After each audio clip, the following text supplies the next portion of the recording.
Hello students, आपका स्वागत है मेरे यूट्यूब चैनल इंकपीडिया पर। इंकपीडिया एक ऐसा प्लेटफॉर्म है जहां पर इंग्लिश से रिलेटेड हर समस्या का समाधान मिलता है। तो आज मैं आपको जो सिखाने जा रहा हूं वो ट्रांजिटिव और इंट्रांजिटिव वर्ब सिखाने जा रहा हूं। ट्रांजिटिव और इंट्रांजिटिव वर्ब से रिलेटेड बहुत सारे कॉन्सेप्ट अपने आप तैयार हो जाते हैं और जिससे रिलेटेड एग्ज़ाम के अंदर एरर्स पूछे जाते हैं। उसी का एक छोटा सा नमूना मैं आपको ये दिखाता हूँ कि एग्ज़ाम में पूछा गया एक एरर जो ट्रांजिटिव इंट्रांजिटिव से ही रिलेटेड है। तो मैं चाहता हूँ एक बार आप वीडियो को पॉज करके इस पूरे सेंटेंस को पढ़िए और इस पूरे सेंटेंस में देखिए कि कहाँ एरर है। देखिए, the constitution of India comprises of three wings: the legislature, the judiciary and the executive, and each is independent in its own way। तो आप इसको पढ़िए और एरर बताइए। हाँ तो स्टूडेंट्स, आपने देख लिया होगा कि इसमें एरर क्या है। तो मैं आपकी समस्या का समाधान कर देता हूँ। वो ये कि यहाँ पर ऑफ नहीं आएगा। अब स्टूडेंट्स के दिमाग में ये बात आएगी कि कंप्राइजेस के साथ ऑफ नहीं आता। नहीं, ये कॉन्सेप्ट नहीं है कि कंप्राइजेस के साथ ऑफ नहीं आता। कॉन्सेप्ट ये है कि वर्ब ट्रांजिटिव है और ट्रांजिटिव वर्ब के साथ प्रेपोजिशन नहीं आता। इनट्रांजिटिव वर्ब के साथ प्रेपोजिशन आ भी जाता है और नहीं भी। यहाँ पर जो कंप्राइज है ये ट्रांजिटिवली यूज हुआ है, इस वजह से प्रेपोजिशन को हटाया जाएगा। अगर यहाँ पर कंप्राइजेज इंट्रांजिटिवली यूज होता तो यहाँ पर हम प्रेपोजिशन ऑफ लगाते। तो अब यहाँ पर यही क्वेश्चन फिर अराइज होता है कि हम जब तक ये नहीं समझेंगे कि ट्रांजिटिव और इंट्रांजिटिव वर्ब क्या होती है, तब तक ये समझ में नहीं आएगा कि यहाँ पर कंप्राइजेज ट्रांजिटिव वर्ब कैसे है और इसके बाद से प्रेपोजिशन क्यों हटेगा। तो इस बात को थोड़ा सा डिटेल में समझते हैं। आइए, तो दोस्तों आते हैं हम अपने कॉन्सेप्ट पर। वर्ब को ज़रूरत के अकॉर्डिंग कई पार्ट्स में डिवाइड किया जाता है, जैसे helping verb, main verb, finite verb, non finite verb, linking verb. ऐसे ही अब डिवाइड किया गया ट्रांजिटिव और इंट्रांजिटिव वर्ब में। तो अब ये बात आती है कि जी ट्रांजिटिव और इंट्रांजिटिव वर्ब होती क्या है। तो ट्रांजिटिव को ऐसे मानो जैसे कि ट्रांसफ़र। ट्रांजिटिव का जो सिनोनिम है वो है ट्रांसफ़र। बस ट्रांजिटिव टिव लगकर एडजेक्टिव है और ट्रांसफ़र वर्ब है। तो इसका मतलब होता है, ट्रांजिटिव का मतलब होता है ट्रांसफ़र होना। मीन्स कि जब ट्रांजिटिव वर्ब जो होती है उसका इफेक्ट अपने ऑब्जेक्ट के ऊपर ट्रांसफ़र होता है और इंट्रांजिटिव वर्ब जो होती है उसका इफेक्ट अपने ऑब्जेक्ट पर ट्रांसफ़र नहीं होता। क्योंकि इंट्रांजिटिव इनका मतलब हो जाता है नहीं, ये नो का फीलिंग देता है। ट्रांजिटिव इस वर्ब के साथ, इस वर्ड के साथ जब हमने इन एक प्रीफिक्स लगाया तो वर्ड का मीनिंग नेगेटिव हो गया। तो ट्रांजिटिव से ये बन गया इंट्रांजिटिव। तो ट्रांजिटिव का मतलब ट्रांसफ़र होना और इंट्रांजिटिव का मतलब है ट्रांसफ़र न होना। फिर समझा देता हूँ। अगर वर्ब का इफेक्ट अपने ऑब्जेक्ट पर ट्रांसफ़र हो रहा है तो वर्ब ट्रांजिटिव है, और अगर वर्ब का इफेक्ट ऑब्जेक्ट पर ट्रांसफ़र नहीं हो रहा तो वर्ब इंट्रांजिटिव है।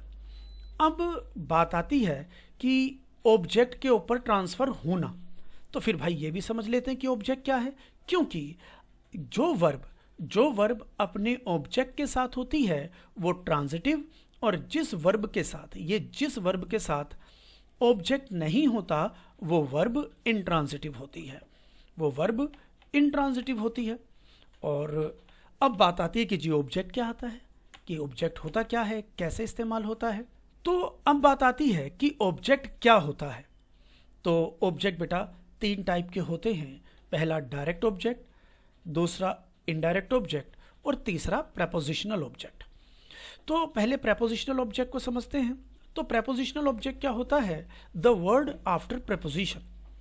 वैसे तो प्रेपोजिशन के बाद नाउन या प्रोनाउन ही आता है, तो इस वर्ड को आप मान लो नाउन या प्रोनाउन, कि जो नाउन प्रोनाउन प्रेपोजिशन के बाद आता है वो प्रेपोजिशनल ऑब्जेक्ट कहलाता है।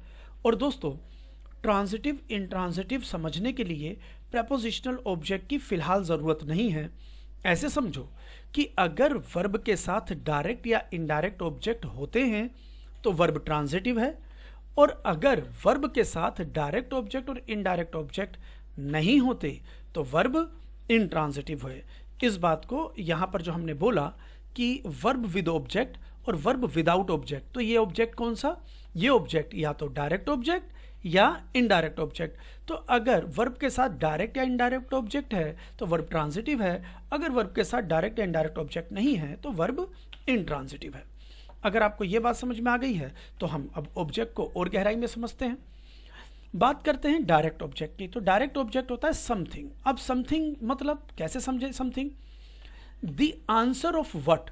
जब आप वर्ब में व्हाट से क्वेश्चन पुट करते हैं तो जो आंसर में समथिंग आती है वो डायरेक्ट ऑब्जेक्ट होता है। तो फिर इनडायरेक्ट ऑब्जेक्ट क्या हुआ, इनडायरेक्ट हुआ समवन, कोई इंसान। द आंसर ऑफ हुम, जब आप वर्ब में हुम से क्वेश्चन पुट करते हैं तो जो पर्सन आंसर में आता है वो इनडायरेक्ट ऑब्जेक्ट होता है, और ये समथिंग और समवन वही होते हैं जिनके ऊपर वर्ब का इफेक्ट पड़ता है, जिनके ऊपर वर्ब के का जो इफेक्ट है वो ट्रांसफर होता है, इन्हीं के ऊपर वर्ब का इफेक्ट ट्रांसफर होता है। अगर ये समथिंग और समवन वर्ब के साथ हैं तो वर्ब ट्रांजिटिव है, और अगर ये दोनों में से कोई भी वर्ब के साथ नहीं है तो वर्ब इंट्रांजिटिव है। और अगर वर्ब इंट्रांजिटिव होती है तो जनरली उसके साथ प्रेपोजिशनल ऑब्जेक्ट रखा जाता है। आपको यह बात समझ में आ गई है? तो इसको हम एग्जाम्पल से भी समझते हैं। देखिए, अब हम पहले ये दो एग्जाम्पल लेते हैं, इन दोनों एग्जाम्पल को समझिए। शी स्पीक्स इंग्लिश, तो हमने क्वेश्चन पुट किया वर्ब में, शी स्पीक्स व्हाट, कि वो क्या बोलती है, तो आंसर में आया इंग्लिश। तो व्हाट के आंसर में इंग्लिश आने से तो ये जो इंग्लिश हुआ ये डायरेक्ट ऑब्जेक्ट हुआ, तो शी स्पीक्स व्हाट, तो जो इंग्लिश हुआ इंग्लिश डायरेक्ट ऑब्जेक्ट हुआ। तो अगर वर्ब के साथ डायरेक्ट या इनडायरेक्ट ऑब्जेक्ट होता है तो ये जो वर्ब होती है वो ट्रांजिटिव वर्ब बन जाती है। फिर समझ लो, अगर वर्ब के साथ डायरेक्ट ऑब्जेक्ट है तो वर्ब ट्रांजिटिव है, और अगर ट्रांजिटिव वर्ब है तो ट्रांजिटिव वर्ब के साथ प्रेपोजिशन नहीं आता, तो ट्रांजिटिव वर्ब के साथ प्रेपोजिशन नहीं आता। और अब यहां देखो, हमने कहा शी स्कोल्ड्स मी, शी मुझे डांटती है, तो क्वेश्चन पुट करते हैं शी स्कोल्ड्स हुम, वो किसे डांटती है, तो आंसर में आता है मी, कि मुझे डांटती है। तो मीन्स इस स्कोल्डिंग का इफेक्ट किस पे पड़ा, मी पर, तो मी कोई इंसान हुआ, तो ये इनडायरेक्ट ऑब्जेक्ट। यहाँ स्कोल्ड का इफेक्ट किस पर पड़ रहा है, मी पर। यहाँ स्पीक का इफेक्ट किस पर पड़ रहा है, इंग्लिश पर। तो मीन्स इंग्लिश डायरेक्ट ऑब्जेक्ट हुआ और मी इनडायरेक्ट ऑब्जेक्ट। तो जब वर्ब के साथ इनडायरेक्ट ऑब्जेक्ट या डायरेक्ट ऑब्जेक्ट होते हैं तो जो वर्ब होती है वो वर्ब ट्रांजिटिव हो जाती है।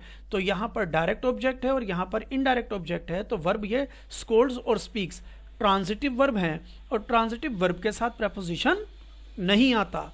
लेकिन अब आप जरा एक एग्जाम्पल को देखिए, हम इसकी बात करते हैं द बर्ड्स फ्लाई, तो हम कहते हैं द बर्ड्स फ्लाई व्हाट, पक्षी उड़ते हैं क्या, द बर्ड्स फ्लाई हुम, पक्षी उड़ते हैं किसको। तो ये कोई क्वेश्चन ही नहीं है, तो आंसर में द स्काई नहीं आएगा। मींस इस फ्लाई का इफेक्ट तो आसमान पर पड़ ही नहीं रहा।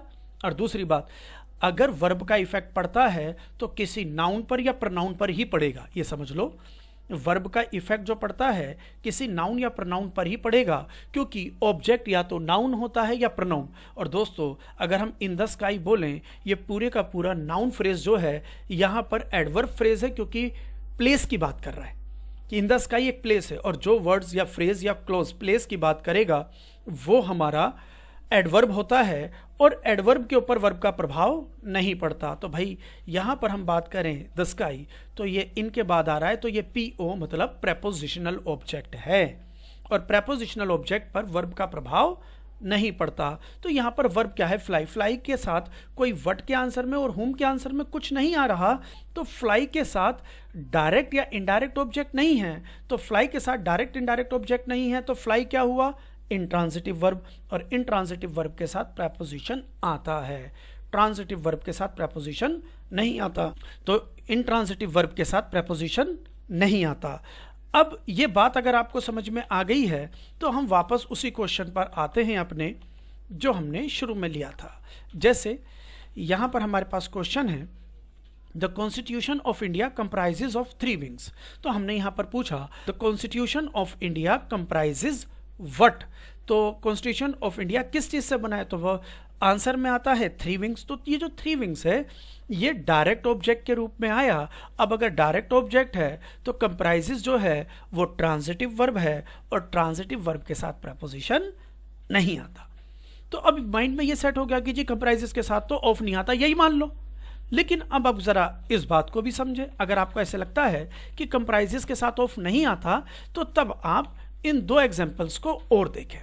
देखिए हमने यहां पर ये 2 एग्जांपल्स लिए। The train halted on the platform, the driver halted the platform. यहां पर होल्ड के साथ, होल्ड मतलब रुकना या रोकना। द ट्रेन होल्टेड व्हाट, ट्रेन ने क्या रोका, तो ट्रेन क्या प्लेटफॉर्म को रोक सकती है? नहीं। तो इसका मतलब है कि ये होल्ड का इफेक्ट प्लेटफॉर्म पर नहीं पड़ा। हम फिर क्वेश्चन पुट करते हैं, द ट्रेन होल्टेड हुम, ट्रेन ने किसको रोका, और हुम के आंसर में हम जो बात कर रहे हैं हम होम के आंसर में हमेशा कोई इंसान आएगा, तो प्लेटफॉर्म कोई इंसान नहीं है, तो मीन्स होम से भी आंसर नहीं है। तो इसका मतलब है यहां पर व्हाट और होम से आंसर नहीं आ रहा। होल्ड में क्वेश्चन पुट करने पर तो होल्ड का यहां डायरेक्ट और इनडायरेक्ट ऑब्जेक्ट नहीं है, तो होल्ड यहां पर इंट्रांजिटिव वर्ब हुआ और इंट्रांजिटिव वर्ब के साथ प्रपोजिशन आ जाता है।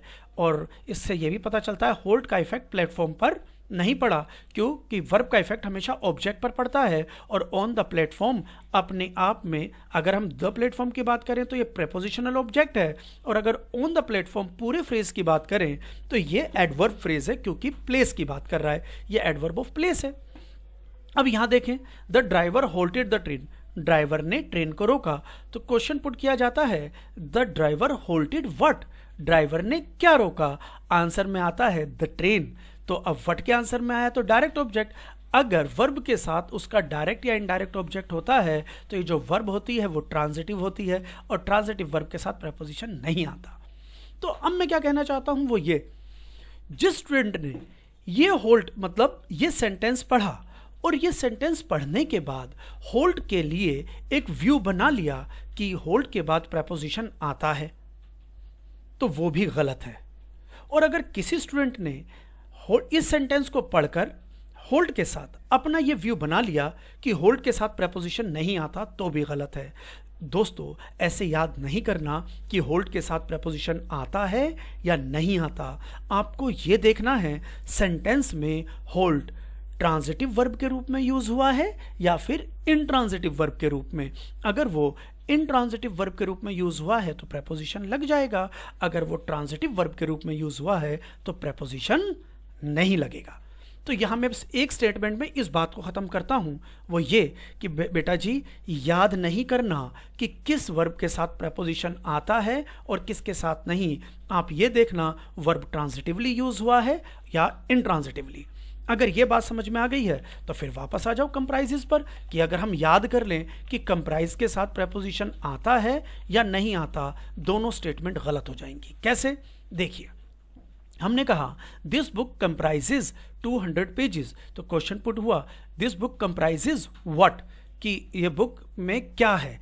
तो अगर हम बात करते तो इसमें तो 200 पेजेस हैं, तो व्हाट के आंसर में आ गया 200 पेजेस। तो 200 पेजेस जो है व्हाट के आंसर में आया, तो ये डायरेक्ट ऑब्जेक्ट है, और अगर ये डायरेक्ट ऑब्जेक्ट है तो ये ट्रांजिटिव वर्ब है, और अगर ये कंप्राइजेस ट्रांजिटिव वर्ब है तो यहां पर प्रपोजिशन नहीं आएगा। यही बात हमने ऊपर वाले सेंटेंस में जो एरर आया हुआ था उसमें की थी। लेकिन यहां पर अब जो ये कंप्राइजेस है ये एक्टिव वॉइस भी है। जब वर्ब एक्टिव वॉइस में होती है तो उसका पैसिव वॉइस भी बन जाता है, और पैसिव वॉइस कब बनता है? जिसके साथ सिर्फ उसी वर्ब का एक्टिव से पैसिव बनेगा जिस वर्ब के साथ डायरेक्ट या इनडायरेक्ट ऑब्जेक्ट होगा। या ऐसे भी समझे, सिर्फ ट्रांजिटिव वर्ब का पैसिव वॉइस संभव है, इंट्रांजिटिव वर्ब का पैसिव वॉइस संभव नहीं है। तो भाई ये ट्रांजिटिव वर्ब है तो इसका पैसिव वॉइस संभव है, ये एक्टिव वॉइस है तो इसका पैसिव वॉइस बना लेते हैं। दिस बुक कंप्राइजेज 200 पेजेस का पैसिव वॉइस बना लेते हैं, तो 200 पेजेस जो हैं वो हमारे सब्जेक्ट बन गए। तो अब यहाँ पर हम अभी इसके पैसिव वॉइस को लो कि 200 pages are comprised of this book. अब पॉइंट इज 200 पेजेस में बुक नहीं है, बेसिकली बुक में 200 पेजेस है। क्लियर आ रहा होगा समझ में। तो यहां पर तो कंप्राइज्ड में अगर मैं व्हाट से क्वेश्चन पुट करूं तो आंसर में 200 पेजेस आएगा, व्हाट के आंसर में दिस बुक नहीं आएगा। तो मींस ये जो ऑब्जेक्ट है ये इस ऑब्जेक्ट पर इस कंप्राइज का इफेक्ट नहीं पड़ रहा, इसीलिए यहां पर प्रेपोजिशन देना पड़ा। तो यहां पर ये कंप्राइज्ड ऑफ, तो ये ऑफ जो है ये प्रेपोजिशन और ये प्रेपोजिशनल ऑब्जेक्ट। तो छोटी सी बात बताता हूं आपको कि जो वर्ब एक्टिव वॉइस में ट्रांजिटिवली यूज होती है, या ऐसे समझ लो कि जो वर्ब ट्रांजिटिव है वो एक्टिव वॉइस होगी और उसका अगर पैसिव वॉइस बनाएंगे तो वो इंट्रांजिटिव बन जाती है। हर ट्रांजिटिव वर्ब का जब पैसिव वॉइस बनाया जाता है, हर उस ट्रांजिटिव वर्ब का जिसका पैसिव वॉइस बनाया जाता है तो पैसिव वॉइस में इंट्रांजिटिव हो जाती है, और इंट्रांजिटिव वर्ब होने पर उसके साथ प्रेपोजिशन का इस्तेमाल किया जा सकता है जरूरत के अकॉर्डिंग। अब इसी बात को ऐसे भी समझो, मैं एक एग्जांपल बोलता हूं, वो देखो। हमने कहा राम सेल्स मैंगोज, तो राम सेल्स व्हाट? मैंगोज। तो यहां पर सेल्स ट्रांजिटिव वर्ब है तो इसका एक्टिव वॉइस है ये, तो इसका पैसिव वॉइस संभव है, तो हम इसका पैसिव वॉइस बनाते हैं mangoes are sold by Ram. तो पैसिव वॉइस में हमने क्या बनाया? Sold by. तो सोल्ड यहां पर जो वर्ब है अब वो पैसिव वॉइस में इंट्रांजिटिव हो गई, तभी तो उसके साथ बाय लगाया गया, तो बाय प्रेपोजिशन लगा। क्यों? पैसिव वॉइस में हर ट्रांजिटिव वर्ब इंट्रांजिटिव बन जाती है और इंट्रांजिटिव वर्ब के साथ प्रेपोजिशन आता है। यही बात यहां पर ये ट्रांजिटिव वर्ब है लेकिन यहां पर ये इंट्रांजिटिव वर्ब है, क्योंकि अगर आप यहां पर व्हाट और हुम से क्वेश्चन पुट करेंगे, कि यहां पर जब आप व्हाट या हुम से क्वेश्चन पुट करेंगे तो कंप्राइज्ड के अंदर व्हाट और हुम से क्वेश्चन पुट करने पर दिस बुक ये ऑब्जेक्ट आंसर में नहीं आएगा। तो इससे पता चला कि ये जो कंप्राइज्ड है अब इंट्रांजिटिव वर्ब बन गया और इंट्रांजिटिव वर्ब के साथ प्रेपोजिशन आ जाता है। तो आपको ये कॉन्सेप्ट अच्छी तरह समझ में आ गया होगा कि वर्ब ट्रांजिटिव इंट्रांजिटिव का क्या रोल है इंग्लिश के अंदर। यहां पर मैंने एक छोटा सा पॉइंट ट्रांजिटिव इंट्रांजिटिव को लेकर यह समझाया कि प्रेपोजिशन का यूज कब होगा और कब नहीं होगा। इसी बात को समझते हुए एक और एग्जांपल ले लेते हैं। इस एग्जांपल में जरा एरर निकालिए बेटा, टेक योर टाइम, वीडियो को पॉज कर दीजिए और आप इसमें एरर निकालकर इसे दोबारा प्ले कीजिए। उम्मीद करता हूं आपने इसमें एरर निकाल लिया होगा। चलो अब मैं एक्सप्लेन करता हूं। पहले इस पूरे के पूरे सेंटेंस का मीनिंग अडॉप्ट कर लेते हैं। मीनिंग क्या है? One of my best friends, मेरे बेस्ट फ्रेंड्स में से जो एक है, टुक मी टू ए होटल, वो मुझे होटल ले गया, एंड ऑर्डर्ड फॉर, और उसने ऑर्डर किया 2 cups of coffee, 2 cup coffee order करी, विच, और उस कॉफ़ी को द वेटर, जो वेटर है, ब्रॉट इन नो टाइम, वो बिना समय गंवाए ले आया, मतलब जल्दी ले आया। अब यहाँ पर हम देखते हैं 2 वर्ब है, एक ये कि one of my best friends took me, कि मेरा जो बेस्ट फ्रेंड है वो मुझे ले गया, तो टुक हुम, किसे ले गया? मी। तो हुम से क्वेश्चन पुट करने पर मी आया, तो मीन्स टुक यहां पर ट्रांजिटिव वर्ब है, ट्रांजिटिव वर्ब है तो नो प्रेपोजिशन, बिल्कुल ठीक है। दूसरा क्या है? ऑर्डर्ड, हमने क्वेश्चन पुट किया one of my best friends, मेरे बेस्ट फ्रेंड्स में से जो एक है उसने ऑर्डर किया, ऑर्डर्ड, तो ऑर्डर्ड व्हाट, क्या ऑर्डर किया? तो आंसर में आया 2 कप्स ऑफ कॉफी। तो ऑर्डर क्या हुआ? Ordered what? 2 cups of coffee. तो व्हाट के आंसर में जब 2 कप्स ऑफ कॉफी आया तो ये हमारा डायरेक्ट ऑब्जेक्ट हुआ। 2 कप्स ऑफ कॉफी ये डायरेक्ट ऑब्जेक्ट हुआ, और अगर ये डायरेक्ट ऑब्जेक्ट है तो मींस ऑर्डर्ड जो है वो ट्रांजिटिव वर्ब है। अगर ये ट्रांजिटिव वर्ब है तो इसके साथ फिर प्रेपोजिशन क्या कर रहा है? ये गलत हो गया, तो यहां से हमें 4 को हटाना पड़ेगा। तो सेंटेंस सही होगा कि one of my best friends took me to a hotel and ordered 2 cups of coffee. तो यहां से हमें 4 हटाना पड़ेगा। उम्मीद कर रहा हूं आपको ये एरर समझ में आ गया होगा, ट्रांजिटिव इंट्रांजिटिव समझ में आया होगा, direct object indirect object prepositional object समझ में आया होगा, और उससे रिलेटेड किस वर्ब के साथ प्रेपोजिशन लगाते हैं और किसके साथ नहीं, ये भी समझ में आया होगा। Thank you. आज की वीडियो इतनी ही। अगर आपको ये वीडियो अच्छी लगी हो तो इसे अपने फ्रेंड सर्कल में सर्कुलेट कर दीजिए। Thank you, see you, tata, bye bye.